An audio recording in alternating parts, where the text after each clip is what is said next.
Well, Rockets with the win, 106-103. Meanwhile, LeBron had 22 points and 6 assists, far cry from his 61-point performance. So, Stephen A. Smith, your take on his performance last night? Well, my take on his performance is that obviously it wasn't that impressive, but we all understand why. He was completely and utterly exhausted. So you're giving him that pass? I'm giving him a complete pass on last night's game because he spent most of the day sleeping. He was obviously incredibly tired from the performance that he had put forth the night before. And the reason why I can validate such a position is because he went the fourth quarter. LeBron James played just 5 minutes and 59 seconds in the fourth quarter. That's not going to happen. This is LeBron James we're talking about. This is the best player in the world. A game was relatively close. You're the Miami Heat. You trailed by 15 points. You're trying to come back. Okay, you clearly tied the game up. So because of all of those things, the fact that LeBron James played just 6 minutes, 5 minutes and 59 seconds to be exact, validates that fatigue clearly was a factor because if nothing else, we all know that his conditioning is on an elevated level above almost anybody else in the game. You did not think so to start the season? Excuse me. Yeah. No, I'm just talking about according to his standards. Yeah. According to his standards. It's not, he was always in conditioning. But in terms of the LeBron James, the standard that he set for himself, he did not start out this season in the kind of condition he normally would because obviously getting married, going on a honeymoon, having gone to a third straight NBA Finals, et cetera, there's a lot of basketball that took place and he finally took a break. So when you take that kind of break, it's going to take you a little bit longer to get back into the condition that you normally walked around in. But 5 minutes and 59 seconds, 0 for 3 from the field, 0 points in the fourth quarter. That's not LeBron. We all know what time it is. He was just fatigued. It was just a game. It's no big deal. That won't happen again. That's not something he does. Okay. I hear everything you just said, and I will give him the full game pass. I don't want to give the Heat a pass for the last shot that he wound up having to take. Yeah, not the Heat. That was pathetic. Okay. Again, for a two-time defending champ, you got to get a better shot than that. I know his legs were gone at that point in the game, but somebody had to get open. They ran a play for Ray or off a pick from D. Wade.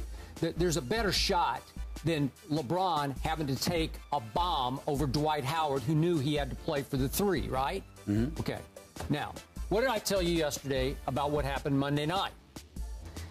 Eric Spoelstra, I think, blew last night's game on Monday night.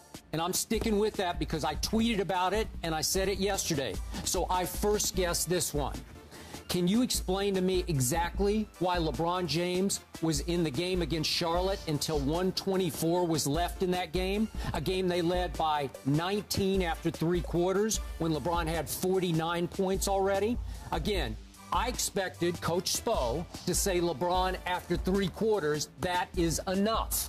I thought it would have been a cooler, more impressive statement, as we're about to talk about Kevin Durant. Sure. Kevin had 42 after 3 against a bad team. We'll talk about that. But they were like, okay, that's enough. You're good. You have made enough of a statement. Now, LeBron had made his first 8 3-point shots through 3 quarters. He made 5 out of 5, as you know, in the third quarter. So I guess maybe you need to give him the so-called heat check in the big picture, the Miami heat check in front of your home crowd. You should let him go for a 3 that would be your 9th straight that I think would have tied some single-game record for getting off, making your first 9 threes. But Stephen A., he missed his 9th 3 attempt with 5:17 left, and he's still in the game down to 124, when clearly to me he was already gassed in the fourth quarter of the Charlotte game. I don't know who coaches the team ultimately. Maybe you know better than I. Who has final say? It's Spoelstra. Well, is it? It is Spoelstra. Could Eric have stepped up and said, LeBron, after 3 quarters, you have made your MVP statement. That is enough. You could have stepped up, no doubt about it, but there are a myriad of coaches on a professional level who will defer to what their superstar tells them because their superstar has earned that level of cachet. Everybody can't be Greg Popovich. You know, who, by the way, has a military background, is very militaristic in his approach. And I'm pretty sure in the same circumstance, Pop would have said that's enough. Listen, you know, it's 2 things. Throughout my journalism career, 2 of the great coaches that I've coached, John Chaney on a collegiate level, Larry Brown on the pro level, obviously, and we all see the great job Larry Brown's doing at SMU. But the point is that when he was coaching in the pros, it wasn't just Allen Iverson. You had a lot of guys that they would sit there, coach would get ready to send somebody in, and they'd be like, no, no. And because of the work that they put in and how much they meant to the team, coach would defer. Now, ultimately, he could bring the hammer down, and they all knew that.